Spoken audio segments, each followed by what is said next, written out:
ഉറങ്ങാതെ ഇരിക്കുന്ന രാത്രികളുടെ ഫലമായി രാവിലെ എഴുന്നേൽക്കുമ്പോൾ തളർച്ചയും അതേപോലെ തന്നെ ആശയക്കുഴപ്പവും അനുഭവപ്പെടാറുണ്ടോ? ഉറക്കം നമ്മുടെ ശരീരത്തിനും അതുപോലെ തന്നെ തലച്ചോറിനും ഒരുപോലെ അനിവാര്യമാണ്. ഉറക്കക്കുറവ് ദീർഘകാലം തുടരുകയാണെങ്കിൽ എന്താണ് സംഭവിക്കുന്നത്? ഉറക്കത്തിന്റെ പ്രാധാന്യം എന്താണെന്നും അതേപോലെ ഉറക്കം കിട്ടാതെ ഇരുന്നിട്ടുണ്ടെങ്കിൽ എന്തെല്ലാം ദോഷങ്ങളാണ് ഉണ്ടാകുന്നതെന്നും നമുക്ക് വിശദമായി പരിശോധിക്കാം. നമ്മുടെ തലച്ചോറിന് 7 മുതൽ 8 മണിക്കൂർ വരെ ഉറക്കം വളരെ അനിവാര്യമാണ്. ഉറക്കക്കുറവ് ബുദ്ധിശേഷിയും അതുപോലെ തന്നെ മാനസികത്തിന്റെ ആരോഗ്യത്തെയും കാര്യമായി ബാധിക്കുന്നു.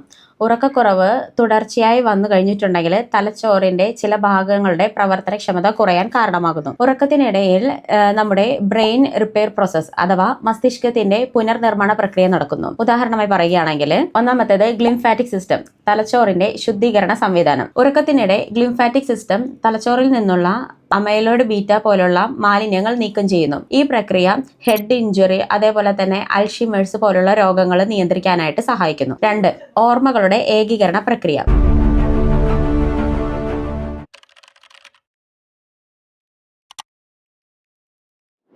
Velith Homeopathy on a mission to cure.